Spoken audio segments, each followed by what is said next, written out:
Please take your seats quickly, ladies and gentlemen. Thank you. Welcome to New York and the 2023 U.S. Open, where spectacular awaits. Hallowed grounds that have inspired generations of tennis fans everywhere, who have been witness to incredible matches from the greatest legends of the game. The home of the epic night matches, with that New York-infused energy from the crowd that is unrivaled by any other venue, where memories are waiting to be created in every corner. It's an electricity you don't just see or hear, it's one you feel. This is the U.S. Open, and this is Courtside, the official podcast for the U.S. Open. And here's your host, Marc Stern. Hello and welcome to Courtside. Thank you so much for tuning in as we finish up day 8 and the 4th round. We had more upsets today. Nothing as big as seeing the number 1 seed and defending champ go down like last night. And one more American woman made it through to the quarterfinals. And we have some terrific guests for you today. I'll chat with former player Andrea Petkovic and another former player and an old friend of the show, Sophie Amiach. And Prem Suripapat will look back at Steffi Graf today with our moment in U.S. Open history. So let's not waste any time. Let's get straight to those Day 8 highlights. And we'll start out with the battle between the two Americans, third-seeded Jessica Pegula and former finalist Madison Keys. And Keys played brilliantly in the first set, taking it 6-1. Keys broke Pegula again at the start of the second set, and then Pegula, struggling to stay in the match, finally found her opening. Pegula on the opposite side of the court steps into the baseline on a diagonal stance with a split step here and a break chance to make it 3-all. Keys puts that into the net off the backhand wing. There's the first break today from Pegula. And it's 3-all in the second.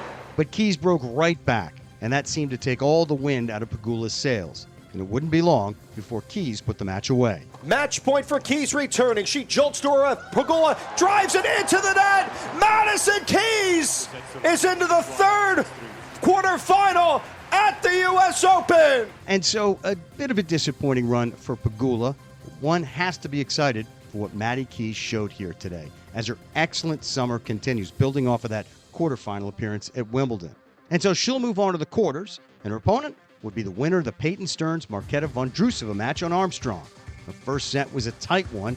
It would go to a tiebreaker, where Stearns broke through. A second serve here to set point here for Stearns with a big split step there. Has it over the forehand wing. Up comes Vondrousova. It is long by Vondrousova. And a big roar from Peyton Stearns. She survives. She wins the tiebreak and takes the opening set 7-6 over to Wimbledon champion Vondrousova. But Vondrousova wasn't deterred and took the second set with an exclamation point. Wimbledon champ strides the line beyond the baseline here in the deuce side at 40-15. Skies up, barrels the ace out wide. No play from Stearns. What a response by Vondrousova.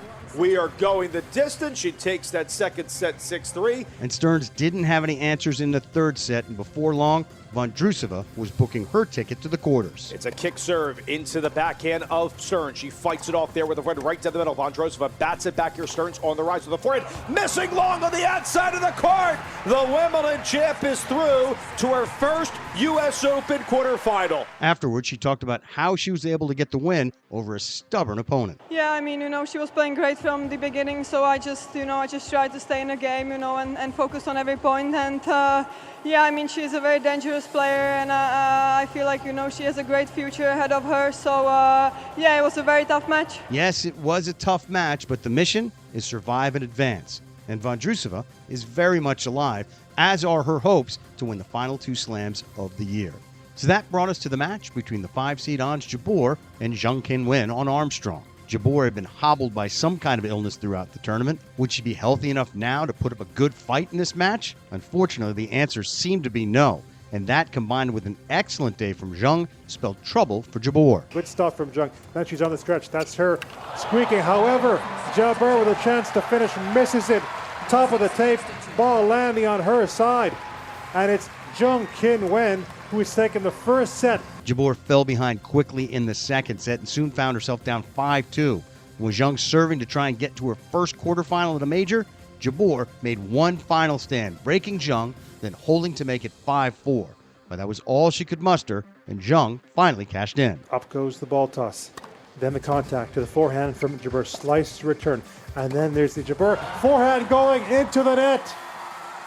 Arms aloft. Then a scream, a couple of them from Jung Kin Wen. So Zhang moves on, and her opponent in the quarters would be the winner of the Aryna Sabalenka-Daria Kasatkina match on Ash. This has been a breakthrough year for Sabalenka, winning her first major in Australia, and next week she will become the #1 seed in the world. But none of that would matter much if she couldn't get past Kasatkina today. And early on, it was clear that Sabalenka brought her A+ game. It stays in. Kasatkina hangs on. Forehand to forehand now. Down the line, Sabalenka.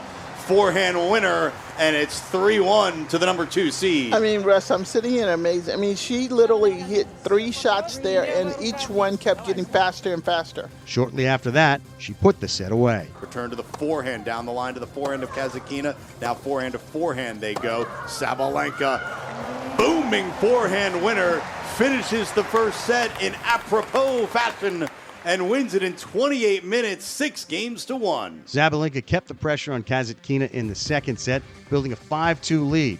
And then her game got a little loose, and Kasatkina took advantage of it to get a break. 30-40, first serve to the backhand of Kasatkina, return to the middle of the court. Forehand looking for the winner. And Sabalenka with some interesting looking errors in that game. First time we've seen her a little bit off kilter, and a break for Kasatkina. It's still 5-3, Sabalenka. But the lead was too big, and Sabalenka would not let this match slip away.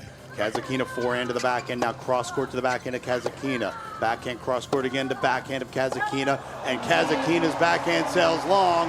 And after an hour and 15 minutes of play on Arthur Ashe Stadium, Aryna Sabalenka is back into the quarterfinal of the U.S. Open with a 6-1, 6-3 win over Daria Kasatkina. And after the win, Sabalenka talked about how she feels about being the new #1. It's just unbelievable. I mean, it's something crazy. I still can't believe it. And and I was really afraid that I'll be distracted by this news today. So I was super focused. I didn't want to lose any point today. And thanks so much for coming. Thank you so much for the atmosphere.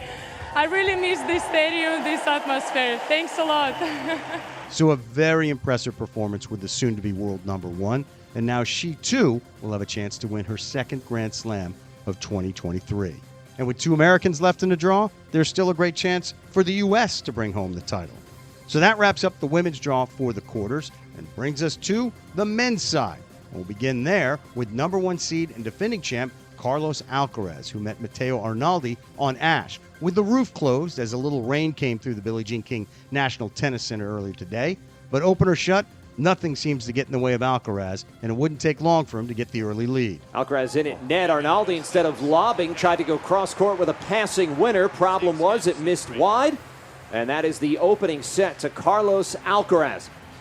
He takes it 6-3 in 32 minutes and is 2 sets away from his 3rd straight trip to the U.S. Open quarterfinals. Arnaldi put up a game fight, but Alcaraz marched on in the second set. He's trying to win this set here, and he does with an angled forehand. Just dropped it across the net. Dazzling stuff from Carlos Alcaraz. He's up 2 sets to love on Matteo Arnaldi. But then in the third set, Arnaldi finally found a crack in Alcaraz's defense. Arnaldi looks out from under that white baseball cap. The Alcaraz serve up the center, leaning with a forehand return. Arnaldi cross-court forehand into a middle backhand. Off the back foot, a forehand from Alcaraz. Big forehand, Arnaldi. No answer, Alcaraz. There is the break. And it's Matteo Arnaldi moving in front here in this 3rd set. He's not going anywhere. But Alcaraz immediately broke back. And honestly, it's hard to find any kind of opening against this guy when he does stuff like this. Here's Arnaldi at love 30, the toss, and that serves wide, stretching Alcaraz out with a forehand. Great return from Carlos, who now improvises, leapt into a forehand drive. Arnaldi running forehand. Oh, too good from Alcaraz. Incredible stuff, showing why he is one of the best in the world. What a sequence from Alcaraz. I tell you, when you think you have him, you don't. Just breathtaking shots all day long from Alcaraz. And soon enough, he'd put an end to the match. Here's the toss, and that serve. It's down the center, leaning right. Short return from Alcaraz. And Arnaldi just mishit the forehand.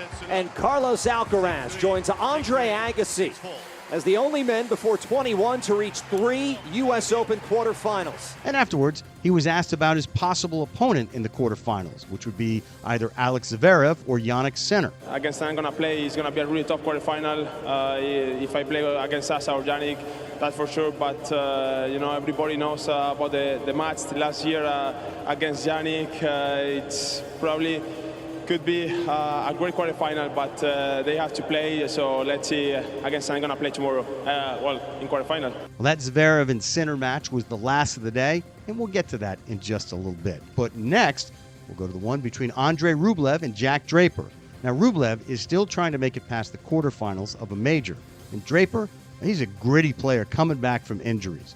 Neither player gave the other much of an opening in the early going, but Rublev was the one who came out on top for the first set, winning it 6-3. But Draper fought back in the second set to even it up. Second serve, backhand returns into net from Rublev. Jack Draper. We wondered about his legs, we wondered about his fitness, and he is providing the answers. He has broken Andrei Rublev. He's won the second set. Rublev wouldn't be deterred, though, and took the third set 6-3, and then wrapped it up in the fourth. Gets a look at his second serve and hits a forehand, deep into a forehand. Inside in from Rublev. Backhand slide from Draper. Rublev waits, crushes a forehand. Draper can't answer that. And Andrei Rublev, for the fourth time, is a quarterfinalist at the U.S. Open. And afterwards, as Rublev talked about how it feels to get back to the quarters here, he also threw some love at the fans. Of course, it's a special feeling. I don't know. I think every tennis player who is playing on these courts and is super grateful for because of you guys, because in the end you bring this energy, you bring our sport better and better. So thank you from all the players. Thank you so much, guys. So he's back into the quarterfinals for the second year in a row here. But his sights are set on the semifinals or the finals. But if he wants to break through the barrier of the quarterfinals, he'd have to beat the winner for the match between Daniil Medvedev and Alex de Minaur. And de Minaur would be the one in that match who took charge in the early going. 40 love at 5-2 for Alex de Minaur, and here comes the serve. Into the net, first serve from de Minaur. It's Daniil Medvedev in the near court in a blue shirt with the yellow stripe, the Lacoste uniform of his. Alex de Minaur in the green on green of Asics. Kick serve to the backhand of Medvedev, and the return is wide. And the first set goes to the Australian. Alex de Minaur takes the first set 6-2. Medvedev got it going in the second set, though, winning it 6-4, and then backed that up by taking the third set. De Minaur from the middle of the court. Medvedev's depth gets it done. And Daniil Medvedev has taken the third set and a 2-1 lead. And with the quarterfinals in sight, Medvedev took care of business. Medvedev volley. De Minaur on the run into the net. And Daniil Medvedev, for the fourth time in 5 years, is into the quarterfinals of the U.S. Open. And afterwards, he caught up with Gil Gross to talk about how tough the conditions were tonight. Oh, it was amazing tough conditions. It's brutal to play in these conditions. It's very tough, and at one moment I kind of didn't know what to do. It was so tough to breathe, so tough to find air because there is no air, humid, hot. But at one moment in the match I managed to serve well, so it kind of gave me this extra energy. And I actually started to see that he was struggling also physically, and he's one of the best guys physically on tour. So I was like, okay, let's go, let's play. So that left just one more match for the day, and you knew it would be a great one, with two immensely talented players in Jannik Sinner and Alex Zverev, with the winner getting Alcaraz. And it was as tight a first set as you might expect between these two guys. The two traded breaks early on, but with the score tied at 4 games all, Zverev got another break. Sinner forehand to Zverev, forehand ups the line, inside out, catches the baseline again. Backhand cross, Zverev come up with incredible stuff there. Has Alexander Zverev, and a huge fist pump to this crowd. And moments later, he put the first set in his pocket. The ace, though, will close things down for Alexander Zverev, who did play incredibly well through that first set, taking it 6-4. But Sinner wasn't going anywhere and quickly got the momentum back early in the second set. Sinner on top of the baseline for this second serve from Zverev, which is into the net. It's a double fault, and Jannik Sinner gets a break early in the second, and he leads 2-love to the delight of the Arthur Ashe crowd. And he'd hold that edge throughout the set before he finally evened up the match. To the line, ball bounces, ready, serve, tee, good, it's an ace for Jannik Sinner. Shakes his racket towards this crowd, best of 5 to best of 3. But in the third set, the hot and humid conditions began affecting Sinner, causing him to cramp up. Oh, and there went the cramp. It's a bad one this time. It's a bad one. He is, oh my, he can't walk. Nope. It's his left hamstring that he's reaching for. And it is 4-2. There's no changeover. Yeah, he is shaking. He's literally shaking. He bravely fought on, but Zverev had a little trouble in taking the third set and reclaiming the lead. Zverev backhand middle and short. Sinner backhand cross. Zverev backhand up the line. Running forehand from Sinner lands good. Zverev punishes into that deuce corner. Forehand cross Sinner. Forehand from Zverev hits the net and trickles over. And Alexander Zverev taking the legs from Jannik Sinner. In the fourth set, though, Sinner got his second win, and he got his legs back a little bit, although he was still not 100%. And then it appeared that Zverev was being affected by the conditions, moving much slower and looked like he was running out of gas. But neither could get the advantage over the other in the set until Sinner forced a break to go up 5-4, and with a boost from that, he quickly tied up the match once again. Ready to go. Serve. Sinner wide good. Return through the middle. Sinner forehand to Zverev. Forehand inside out. That misses. And Jannik Sinner grabs set number 4, 6-4. And that left us with just one set left to determine who would go to the quarterfinals and who would go home. And it would be Zverev who got the early edge in the set. Second serve. Good. Zverev backhand cross. Sinner backing up the line into the net. Woeful error there from Jannik Sinner. And he is broken. 2-love Zverev to start this fifth set. And as he tried to consolidate the break and go up 3-love, he and Sinner got tangled up in an epic battle in that game, going to do several times before this magnificent point ended it. Zverev game point, serve good. Sinner backhand middle. Zverev forehand cross in behind it. Touch volley, good. Sinner there, backhand to backhand volley. Sinner pushes one up the line. Zverev lob. Sinner racing back. It's good. He hits a forehand. Zverev inside out forehand lands good, and Sinner can't come up with it. He hits the ground. Sasha Zverev, what a point. Sinner laid out on the ground. Exasperated, exhausted, and down 3-love in a fifth set. And Zverev would hold on to that lead and grab the final spot in the quarters. What a way to end day 8. Awesome for Zverev. Tee, good. Sinner lob return, lands short. And pushing his mind and body to the limit, Alexander Zverev back into the U.S. Open quarterfinals with a 4-hour, 41-minute, 5-set classic over Jannik Sinner.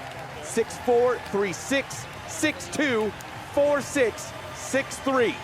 So that wraps up the fourth round. The quarterfinals are set, and they all look like there will be incredible matches. We have 3 former champions still alive for the men, and with the women, we will be guaranteed a first-time champion, which I think is always very cool.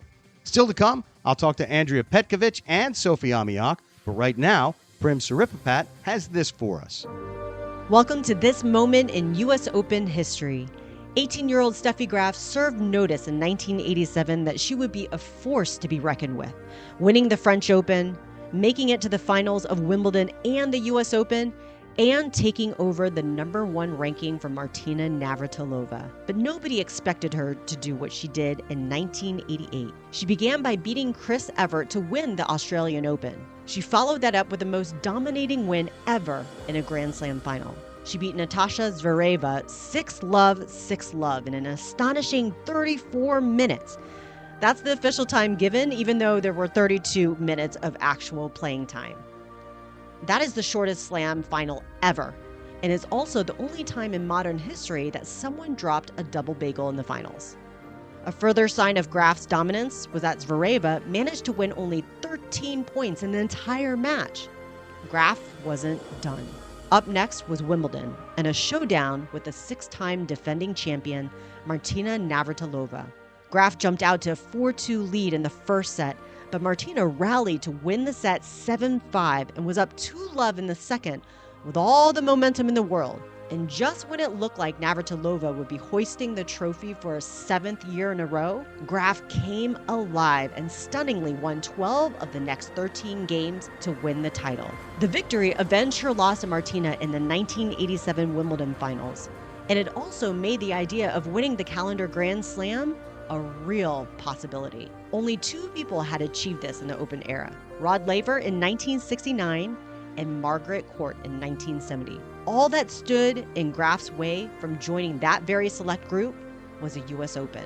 Graf cruised to the finals, getting a break when Chris Evert, her opponent in the semifinals, had to withdraw due to an illness. Her opponent would be Gabriela Sabatini, who topped Zina Garrison in her semifinal match. Graf won the first set 6-3, but a counter-attacking Sabatini took the second 6-3.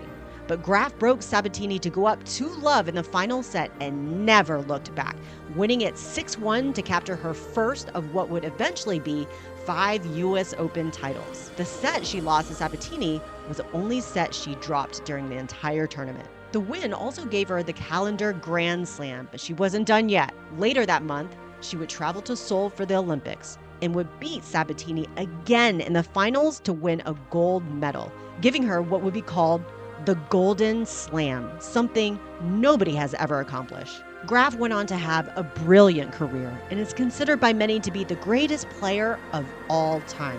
In 1989, she would come close to replicating her feat, only losing the French Open in the finals to Arantxa Sanchez Vicario. And in 1993, she would come up just short again when she only lost in the Australian finals to Monica Seles. But her brilliance in 1988 stands alone as the greatest year ever. And her win at the U.S. Open to seal it may have been her greatest triumph ever. With this moment in U.S. Open history, I'm Prim Sripapat. Thanks, Prim. I'll talk more about Graf with Sophie later on. Man, she was absolutely amazing, and that was a year that may never be matched. Andrea Petkovic was a former top 10 player, and now she's in the booth as an outstanding analyst, and she's next on Courtside. A tennis serve allows just half a second to react. And when life can also change in the blink of an eye, we help protect our clients from risk. And always keep our eye on the ball. Chubb, proud insurance partner of the U.S. Open. Drink Evian, the source of refreshment for your body and mind. Born in the French Alps, our water starts as snow and rain and travels through layers of glacier rock, where it gets its naturally occurring electrolytes for a cool, crisp taste. Mountain-made minerals. From alpine glacier rocks to you, Evian. Live young. Enter to win tickets to the 2023 U.S. Open Finals, courtesy of Mount Sinai, official hospital of the U.S. Open. Enter by September 3rd. No purchase necessary. See official rules. Visit mountsinai.org/US Open Sweeps. This is Courtside, the U.S. Open podcast. What a treat it is for me right now, welcoming Andrea Petkovic into the studio. For those who aren't overly familiar with Andrea, she was a terrific player. By the way, I'm going to apologize. I'm going to give you a really nice long introduction here, Andrea. Please don't. No, this is what I do. This is what I do. You were a terrific player. I think 2011 was your best year. And then you had some injuries. And although you came back and you reached number 9, I think it was your top ranking. And do I have it here? Quarterfinalist here in 2011. And after the injuries, you came back and you were still a really effective player. But in my mind, the injuries robbed you of your chance to get Grand Slam titles because that's, I think, the kind of talent that you have. That's very nice of you to say. I don't know about that. Maybe I was very close to being, so when I was the number 9 in the world in 2011, I was actually only 200 points away from the number 2 ranking. Wow. We were so close. Caroline Wozniacki at that time was number 1, and she had a big gap. And then all of us from 2 to 11, I want to say, were really close. It was the time of Ivanovic, Jankovic, Azarenka, Radwanska. So all of us were really close in points. I think what the injuries really did to me, rather than disrupt me physically, was mentally after that. It's got to be brutal. Yeah, I just, after that, didn't have that now looking back at it, I didn't notice that in the moment, but now looking back at it, it feels like I just didn't have that 100% trust in my body to go over certain limits that what you just need to do in practice and in matches.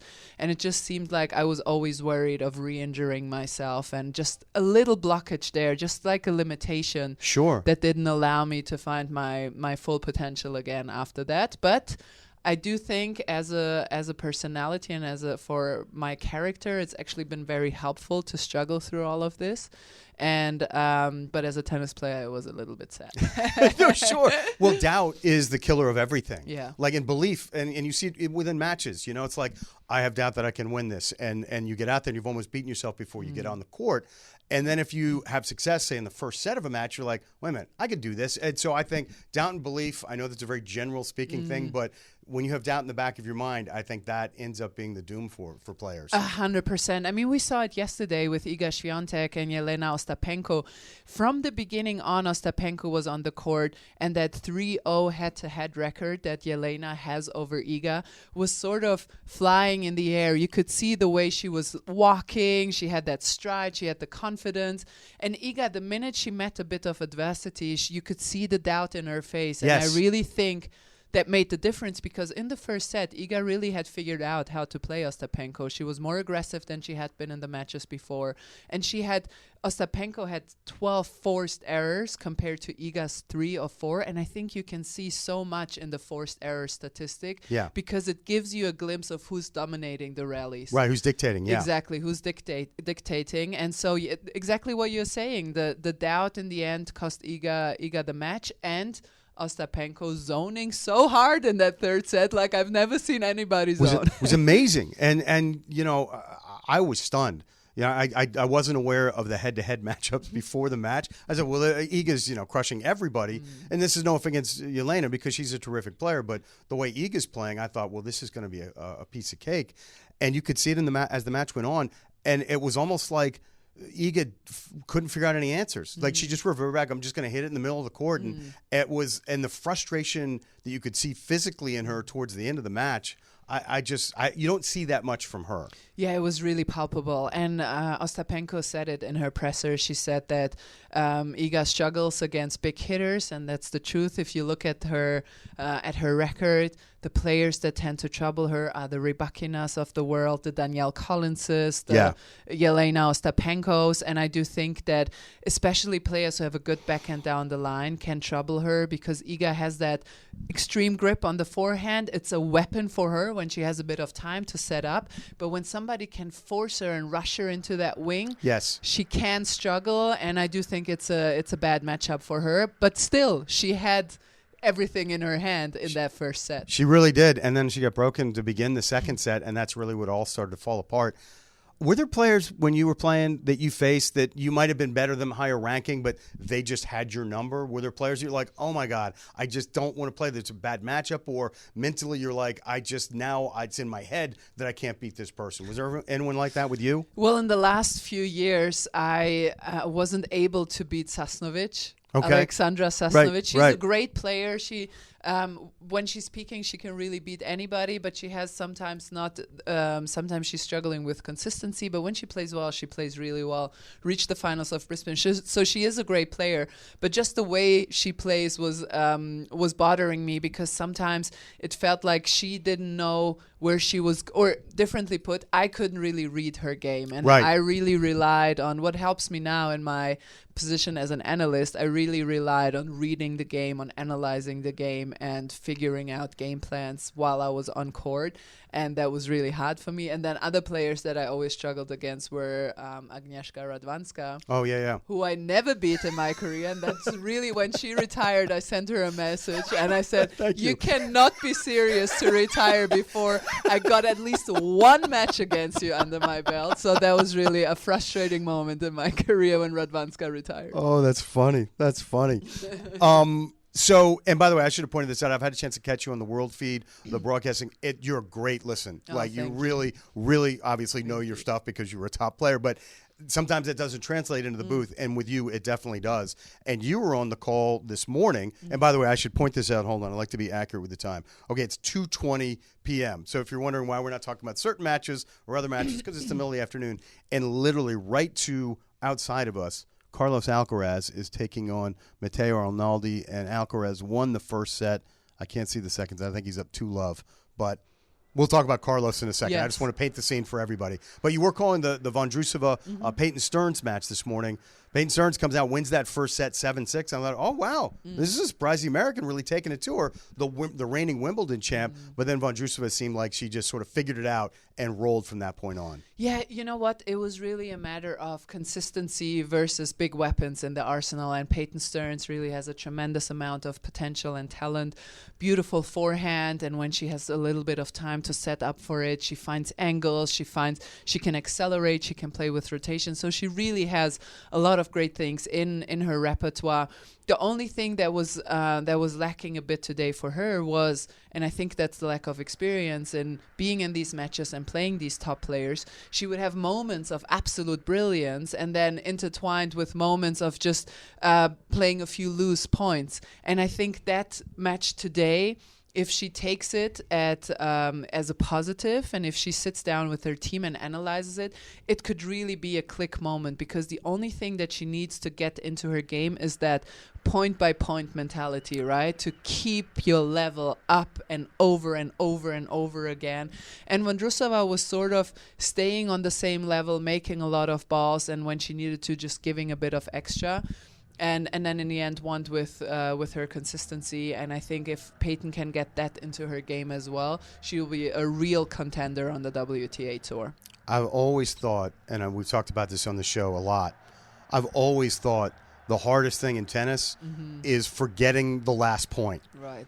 You know, even if you had a great shot, don't get too excited. And if you screwed something up, don't get too upset with yourself. You have to sort of immediately forget it, and it's what's right in front of you. I've got to focus on this point. Like the score is 0-0, and I have to focus on winning and this point and executing on this point. Is that too simplified of a thought process on that? Well, not at all, but it is the hardest thing to do, right? It's to stay in the moment, not think what's in the past, not foresee what's in the future, just stay in the moment, stay focused. And I think that's what the top players do the best. And I think what is really hard to put into words and what you just can sort of feel when you're on court with them is that intensity that they constantly put up. And it's like they are predators. They smell any weakness, and they can sometimes smell before you know yourself that you will have a bad game coming up or a poorly contested game, and that's when they are right there. Right. And it's almost as if you were telepathically connected with your opponent, and they just smell whatever is going on within you. Yeah, now I got you. Yeah, exactly. And so that is just a thing. I think some just have it instinctually, and others learn it with experience. And I think Peyton Stearns is one who has that competitiveness that college tennis brings with it. I love that. She's got a fiery, and she's got a lot inside her. I'm like, I can't wait to see her when she really comes into her own. 100%. She's still young. She's 21 years old, and I think that that what the college tennis world does so well, they really instill that competitiveness, the feistiness. It's like a circus. Everyone is playing at the same time. A lot lies on the line. It's loud. It's noisy. You have to perform. Your team relies on you. It's a much different ball game. And if you can handle that, you can certainly handle Louis Armstrong, where everyone is very quiet when you're about to serve. So I think that this actually helps her, that competitiveness and feistiness she picked up and honed on the college tour. You know, I want to circle back to what we were talking about a minute ago, you know, sort of reacting within a match and adjusting to your opponent's game plans and forgetting when you're not playing well and just focusing on the future. We were talking before we started taping about the Novak Djokovic and Laszlo Djere match, which was stunning, the way it sort of developed. You're like, I don't ever remember seeing Novak look this uncomfortable. Now, you were talking about because you have Serbian roots. Heritage, right? Yeah. Yes. Even though you're German, and I've told you the quote that is your quote, where you said, I am German, but in my heart, because I'm a little bit more fiery, I feel like I'm Serbian, you know, in my heart. What did that mean to you watch two great Serbian players playing?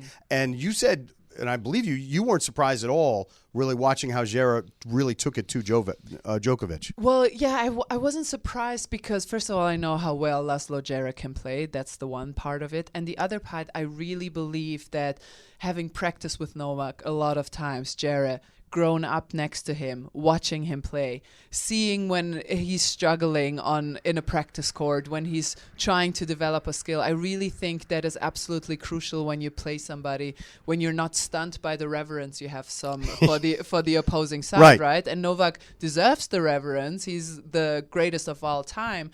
And but still, I think when you're from the same country and you've seen maybe the lows as well as the ups, and you don't see only the champion on court, but you see him also eating an apple in the locker room, whatever it is, whatever rocks your boat, I do think that helps. And one of my friends who is a theater actor said something really interesting. He said to me, playing the king in a theater act is the easiest of all because the cast plays the king, not the king himself. Right. Oh, that's a great way of looking at it. And That's brilliant. First, I didn't understand exactly what he meant. I was like, what do you mean by that? And he said, well, Marlon Brando himself could come up from the grave and try and play King Lear, Shakespeare's King Lear. Right. But if the cast doesn't play him as the king in terms of reverence, the respect and he's and the awe. authority, and he's the respected guy, then he can be the best actor in the world. It doesn't matter. And I do feel that Novak and all the greats have deserved and have earned the right to be played by the cast as the king, and I think they win a lot of matches in the locker room with that.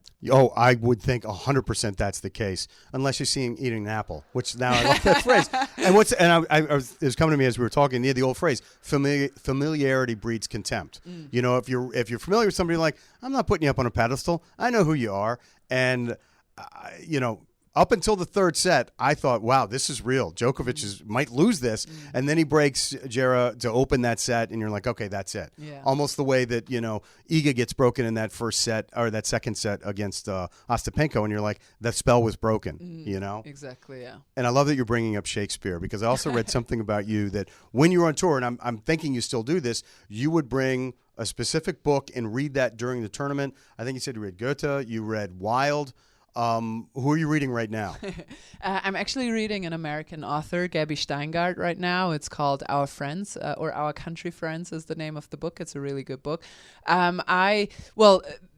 When I grew up and on the Challenger Tour, when I started traveling the world as a tennis player, I was 15, 16 years old. We didn't have phones. There was we would go to an internet cafe to write an email. I know this for a long time people are ago. Like, that never happened. I'm like, yes, that's the way it existed. Yeah. When I called my parents, I would call them from the hotel phone and just yell the number of the hotel into the phone and then hang up, because the first minute was quite cheap. Yes, and after that it was like $75 per minute. Yeah. So that's the time I grew up in. And so in order to entertain myself, I always brought along a bunch of books. I was playing a lot of challengers in Italy, France, Spain, and the TVs there had local channels on. I wouldn't understand Italian or Spanish, French a little bit more, and so I just brought my books and was reading a lot, and I kept that habit for a very long time, even though now I do have 2 phones and I have a computer, and I don't go to internet cafes anymore. So many distractions in the world, and I've got to admit, I'm a big reader. But because I'm always sort of running around, I don't have. At the end of the day, I'm exhausted. I'll read a paragraph and I'm asleep. So I cheat now. I do Audible books. Like if I go on a hike, I'll be like, all right, I'm listening to Shakespeare, but I'm taking a hike. I feel like I'm getting it done. So we do this thing with former players, and I talked to you about this before. I'm springing it on you. Where we like to build the perfect player. Right. So there's a few attributes: serve, return to serve, forehand, backhand, net game, and mental toughness. Right. So I'm going to run you through that right now. I got to make sure I write down these answers. So I keep a log of it. So whose serve would you want? And we'll do women. We'll do women. Yes, exactly. Okay. That's what I just wanted to say. So I will focus on the women, and I will on serve pick Serena Williams 100%. I played her multiple times, and I think people underestimate the accuracy and the tennis IQ she puts in her serve. They just see the power. The power, right. But there was a lot more to it. A lot more. She was so smart. Whenever she would hit a few really hard serves and you would back up to sort of give yourself more time, she would hit a really slow floater slice wide, and you're like, Girl, Yeah, come what are you on. doing? Come on, you can't What do are that. You doing? You can't do that. And then you would, she would hit a few of those or a good kick serve, and you would come back to closer to the baseline to sort of take that away from her, and she would hit a 200-mile-per-hour serve into your body and just like. So I think that this is something that is underestimated in Serena Williams' game is her tennis IQ. So definitely her serve. Then what is the next? Return of serve. Return of serve. Ooh, that is a good. I would take Iga Swiatek's return of serve. Yeah. She's currently the leader on the WTA tour when it comes to points winning after the second serve of her opponents. I think a reason why she lost the match to Ostapenko was because she really had no read on her serve, on the first serve. First serve, she couldn't do anything with it. She was making so many errors, and I really think that chipped at her game, and that's what caused her to play worse in the end because she's so reliant on making a lot of serves. Because remember, she doesn't have a Sabalenka or a Rybakina big serve. She has to play the points, and she's so good at it. But the reason she gets away with that is because she's one of the best return players in the world. And yesterday, that was just a bit lacking on that first serve. Maybe my theory was because Ostapenko always throws the ball to the left as if she was going for a kick serve, but can somehow still serve the slices and the So it's just flats. unorthodox, and Iga's like, I can't read this. And I think the unorthodoxy of the service motion and technique really threw Iga off there. But generally speaking, Iga Swiatek on return game. Okay, what about forehand? Ooh, that's a good one. Forehand, I would go with somebody current, maybe. You can go all time. You could go Chrissy. You could go Steffi. Oh, Steffi, yes. Or you could go. You could say Andrea Petkovic if you wanted. Yeah, of course. Well, you know what? I will do Steffi Graf forehand cross court and Angie Kerber forehand down the line. Oh, that's a good call. I would be unbeatable. Right, love it. All right, what about backhand? Backhand, I really like Coco Gauff's backhand. I really like it. I know that everyone knows that it's. I sometimes feel like people say, "Oh, it's her strength because her forehand is different or falls off compared to that." But I really like the way she puts her whole body weight into it and how it slides off when it lands. So I would go with. I would take it back and I would put Azarenka in it because I want to pick Coco for court coverage. Okay. Well, that's not a category, but we're making it one right now. Okay, good. We're making it right now. Okay, Court good. coverage. We have a new category. Yes, court coverage. We just invented a new category. We did. I feel very proud of ourselves for doing that. I'm gonna take a side note here. We still have two more categories to get to, but you brought up Coco with Jessica Pegula losing today. Not saying that Maddie Keys isn't a shot to win this thing, but with Iga losing last night, I know Sabalenka's out there. Van Droof is still there. How do you think this lines up for Coco to maybe win her first Grand Slam? I think this lines up beautifully. I always thought Coco will win her first Grand Slam in Roland Garros. I think it's really... it's a good surface for her. Exactly. I think it's an absolute perfectly fitting surface for her. But I do think, and there are these types of tournaments where and tennis is a lot about matchups, right? Yes. Iga Swiatek is not a good matchup for Coco. And yes, she beat her in Cincy. Yeah. But that was a one-off. Yeah, it would have been a really steep hill for her to climb here. Exactly. And especially if Iga had beaten Ostapenko, who she had lost to 3 times in a row, she would have been on an all-time high in confidence this year. And so I think there would have been a real big obstacle for Coco. So sometimes there is just something in the air where things seem to open up in the tournament. The only thing I don't like particularly for her is Jess Pegula going out because it felt like there was a bit of pressure distributed over multiple shoulders. Right. And maybe Maddie Key can grow into that role as well.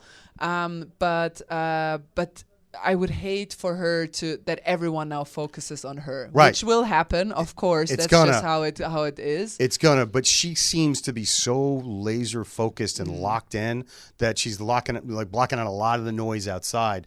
She's going to know what the field looks like now. She's going to understand what the path looks like for her. But if she can just do for point by point, I think she'll be in good shape. Yes. All right, let's get back to our categories here. Net game.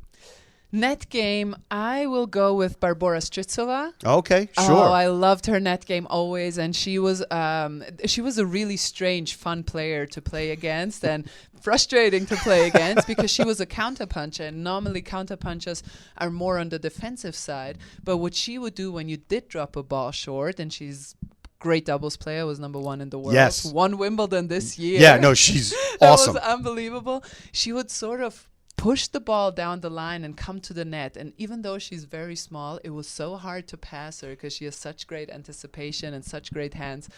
And she always looked really cool at the net because she has a double-handed backhand, but she still manages to make it look cool. And I kind of want to look cool on the tennis court as well.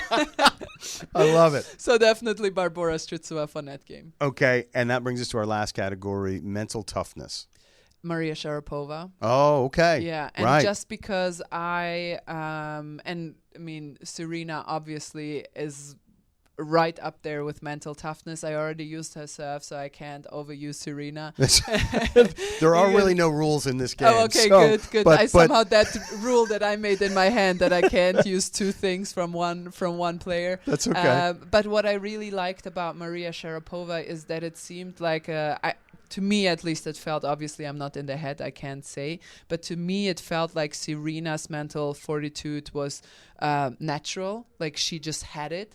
And with Maria, it seemed like she worked on it every day of her life, and she worked on it in her childhood and in her teenager years. So it seemed much more attainable for somebody that was looking up to these players. Right. And it just seems like, well, Serena is just born with it. But Maria, she looks like she's training this. She looks like she's working on it. Maybe I could do the same thing. And she was always one of my idols when it came to focus, intensity, and mental strength. So Maria Sharapova in that category. Andrea, you have just built a really tough player. I know. Maybe unbeatable. I think they would be unbeatable. And again, I'll say it again. If it wasn't for the injuries, there'd be some Grand Slams next to your name. Thank you so much. You didn't have to say that, but I appreciate it. Well, it's just what I believe. It's just what I believe. Listen, it was so much fun watching you as a player. It's great fun listening to you as a commentator now. And what a treat for me to have you sit in here with me on the show. That was really fun. Thank you so much. You know, I'm not sure anybody would beat that player. That's a pretty good construction there, Andrea. Really great stuff from her as well. Great insight into Iga's loss and just a terrific conversation. You know another person who has amazing insight from her playing days? Yeah, Sophie Amiach. And she's up next as Courtside continues. As a new proud partner of the U.S. Open, Maestro Doble Tequila is bringing its smooth serves to the iconic tournament. Masterfully crafted, its Cristalino tequilas are unmatched and ready to be enjoyed courtside or at home. Celebrate with Maestro Doble Tequila.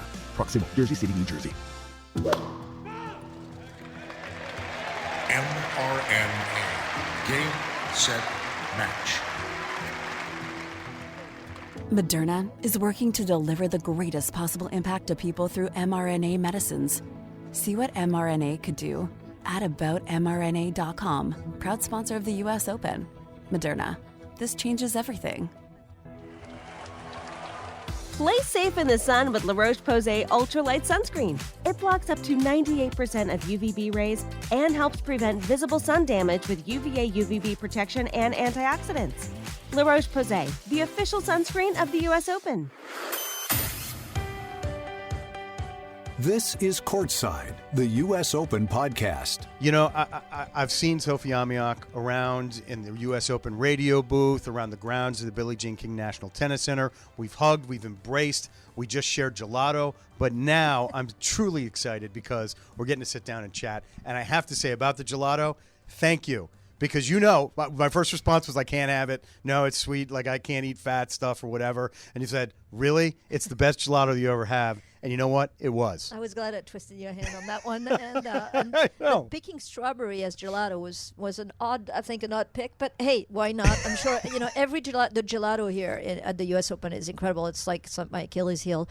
I'm trying to avoid having one having one every other day, every 3 days, every 4 days, and it just doesn't happen. I know, it's tough. And what was the flavor that you got? Because you got an interesting flavor. I'm an intriguing character on my gelato. I love chocolate with lemon. It's very strange. Some people are like, what? That is the strangest flavor. Listen, I just got strawberry gelato. I'm going to go with the chocolate lemon. I can't believe we had a conversation about gelato. Should we talk tennis? We should talk tennis. Yes.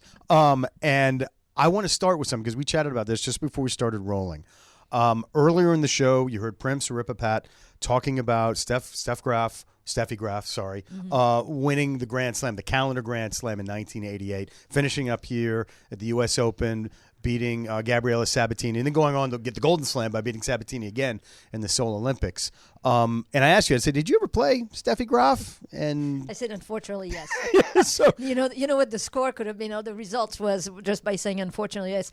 But it was, a great experience in the fact that at the time I played her, she was not known at all. She was probably 16 or 15 years old. And I went to play a tournament. I was probably about 24, somewhere like that. I went to play a tournament in Freiburg, Germany. Okay. So I get to Freiburg and I draw this, Steffi Graf. And I go to one of the former, Carmen Pereira was former #1 player in Spain. And I said, hey, Carmen, do you know anything about that kid? And she goes, oh, yeah, she's the reason I quit tennis. I retired. And I'm like, well, that is really inspirational. I can't wait to play her. And reason being, she said, oh, you're going to see this kid, she never hits a backhand. I'm like, huh? What do you mean? So we get on the court, and for whatever reason, my parents really didn't follow me on tour, but my mom was there this week. Don't know why, support, whatever, but it was great. And we're playing in this sunken center courts in Germany, and she starts playing, and I'm really trying to get her backhand, but all I see is somebody like moving around the forehand, moving around the backhand to trigger some forehand inside out, inside in. We didn't even have a terminology for what it was. I'm like, why is she hitting only forehand? I look at Mom, I'm like, Mom, what's going on? She is our backhand so bad? And then when you reach the backhand, she gives you that slice, and you eat it. You never hit the ball, you eat the ball. and I looked at my mom. I said, what is this? And she goes, don't worry, she's an alien. I'm like, okay, that's where it stopped. Lost the match, but yeah, to your question, I did play Steffi Graf. 15 or 16, and you can already see that she's going to be. Oh, she was ridiculous, and you have to put in the picture of the GOAT Steffi Graf because nobody else has done what she's done, which is absolutely true. Grand Slam plus Golden Slam by winning the gold the same year. It happened to be that she was in that same year of the Olympics, but nobody else has done it, and nobody talks about Steffi Graf. It's amazing when they talk about the GOAT. They talk about, of course, Serena Williams. They talk about Martina Navratilova, but Steffi Graf was, in that report that Prim did for us, she won the French Open final in 32 minutes. The official time was 34 minutes. Yeah. 34 minutes, but I guess there was a rain delay, so it was actually 32 minutes of playing time. Yeah, that's amazing. Tough. And she almost won 2 more Grand Slam calendar slams. She lost in the finals in Australia one year, and she lost, I forget where else in the final, maybe the French Open. She was in the finals. very close, very close. But she was there's nobody like her. One of the most dynamic player. The slice backhand was ridiculous. She learned to also use the topspin backhand pass, which was very important on clay when on every other fast surface. Also at the time when she was playing against Martina Navratilova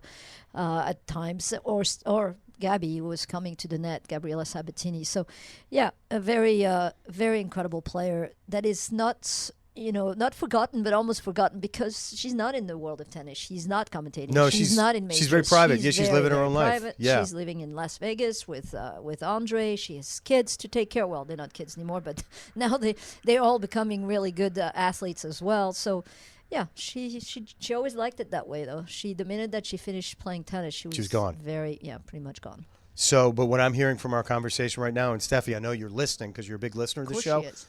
Sophie wants a rematch, okay? No, I don't.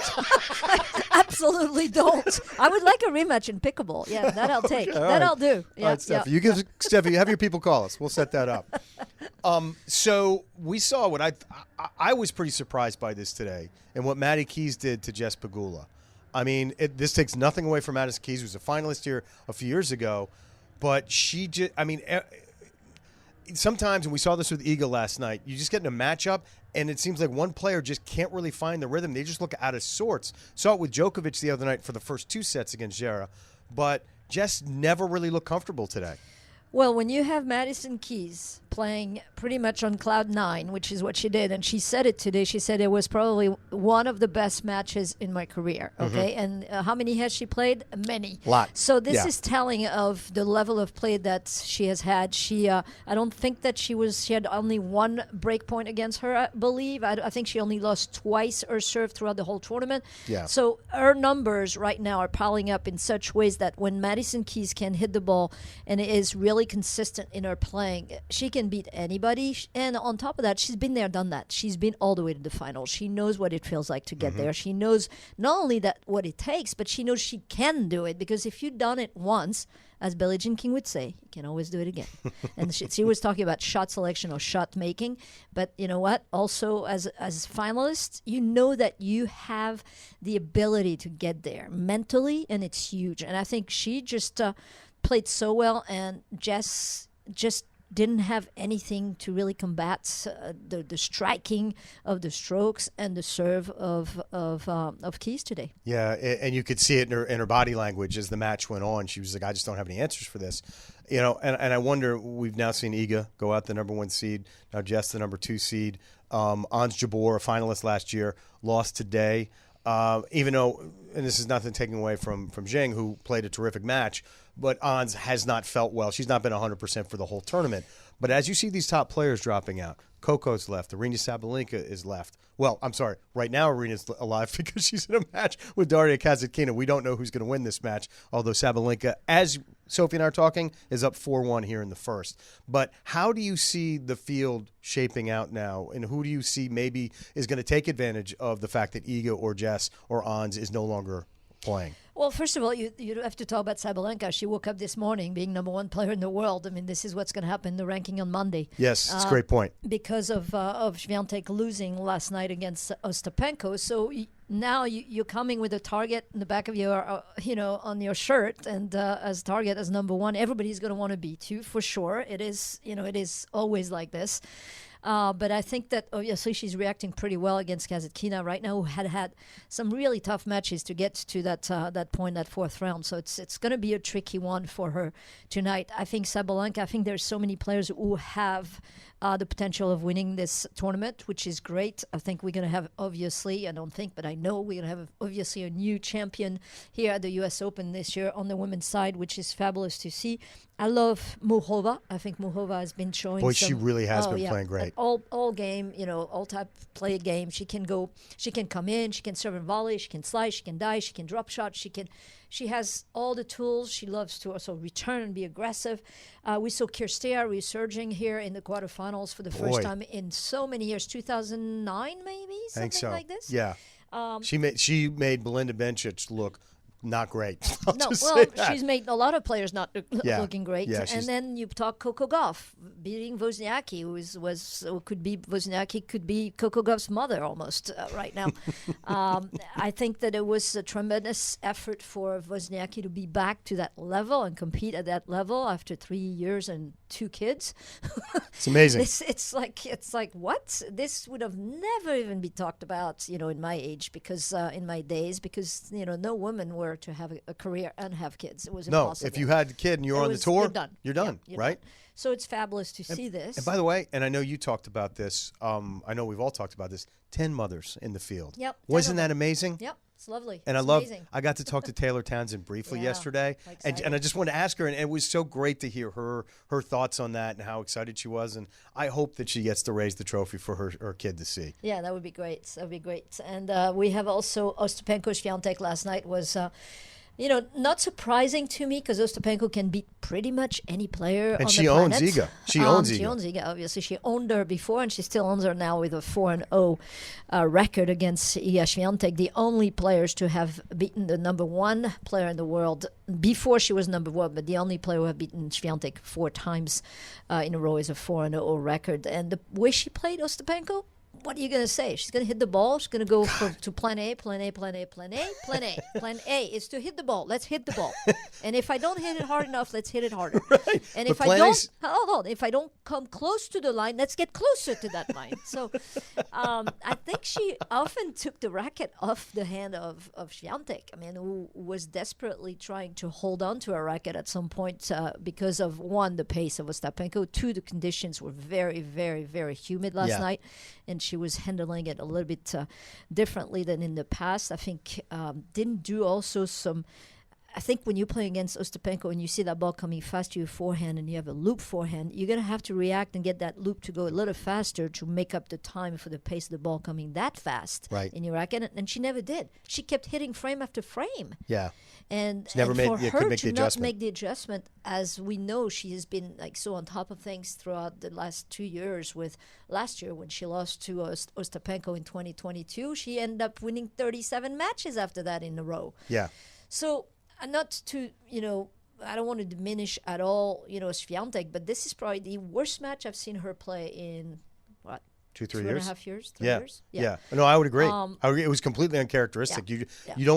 You're not used to seeing her not make the adjustments and not sort of like counterattacking. Yeah, and stuff. She said that in the press conference. She said, normally I start slow, and then as the match progresses, I get better and better, and I get tougher and tougher. She said it was the total opposite. I started somewhat better, and then it got worse. I guess it got bad to worse, really. Yeah. She almost lost 6-love in that third set.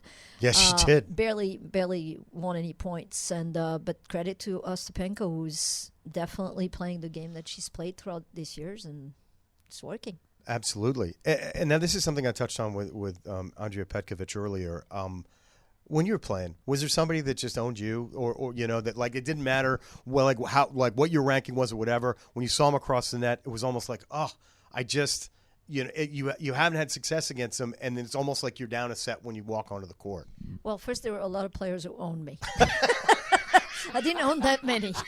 I was not to the level of Petkovic, who was number 9 in the world. My highest ranking was 57 in the world in singles. So let's keep it right there, and let's keep it real. So yeah, a lot of players owned me, and I never really owned anyone. Have I owned any player? No, but I know some players really didn't like to play me, especially on clay with my slice. But did I own any player? No. But I can only imagine what it must be to feel like, if you're 7. I mean, imagine on the guy's side. Look at the records that that Djokovic has with Monfils. Right. Yeah. It's like, ouch. Right. And Federer. Yeah. The record that Federer had also. Well, what's the great Vitas Gerulaitis line? It's like nobody beats me 18 times in a row. Right. Yeah. And listen, and when it starts and when it keeps, you keep looking at that number, you just go, well, yeah, it is what it is. And but I think Swiatek will beat Ostapenko again in this lifetime if they were to face each other.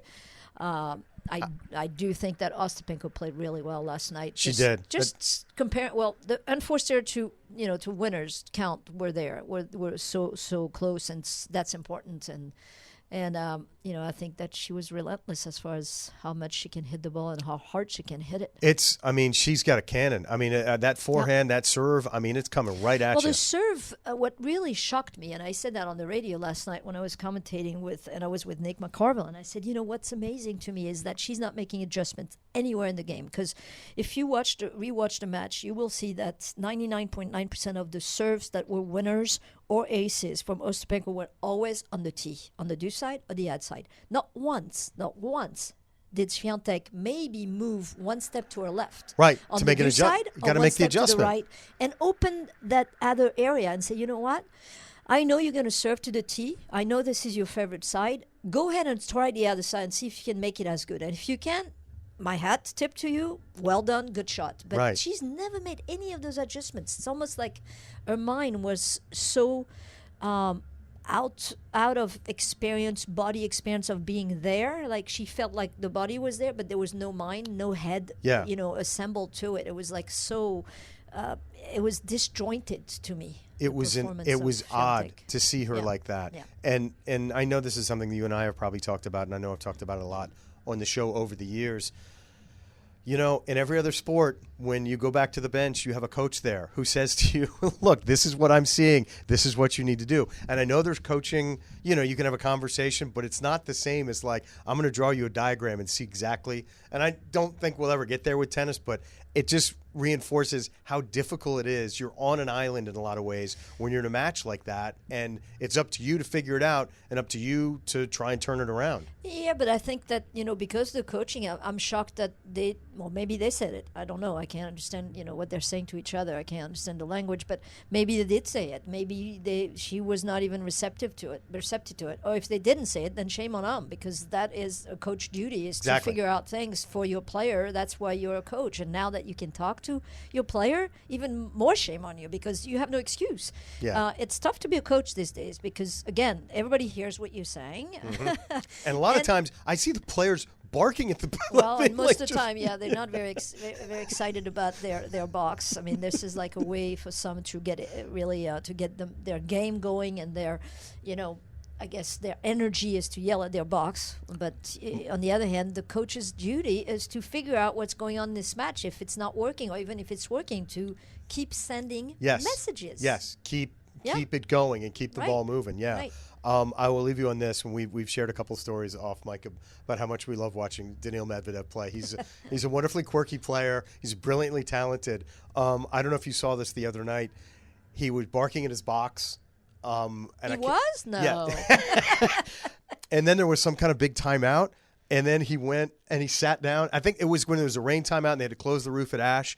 And he had all this time where he could have gone and talked to his coach, and he was telling them, "Tell me, what am I doing?" Like he was doing the pantomime of "talk to me." And when he had the opportunity for them to actually speak, he went to his bench and he didn't talk to him at all. I was like, "What are you doing, man? What are you doing?" He's a character, and he's a great character and a great addition to the ATP Tour for sure. Yes.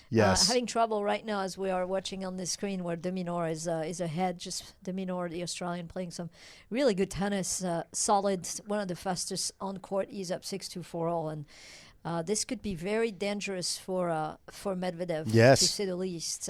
In this match. And the winner of this match will play Andrei Rublev, who had a really tough battle against Jack Draper today. Yeah, was a really bruising battle. But listen, at the end of this episode, I will tell everyone who won the Sabalenka match and who won the Medvedev match. But it's been so much fun, Sophie, just catching up with you, watching these matches together, talking about everything, and, of course, eating gelato. Thank you. Thank you so much, Marc. Always a pleasure. Okay, true confession. I didn't want to tell Sophie, but that was the first time I've ever had gelato. So that's why I ordered strawberry, because I think it's ice cream. And you know what? I'm a huge fan already, but don't tell Sophie. And always great information from Sophie. And Steffi, I know you're listening. Just call me, and I'll set up that rematch for you guys. Well, that's going to do it for us today. So let me thank our sponsors, the USTA, for making the show possible. And let me also thank Andrea and Sophie for coming on. And, of course, thanks to all of you for tuning in. We'll be back tomorrow for Day 9, the quarterfinals. So make your plans to join us. Until then, be well, and we'll see you tomorrow.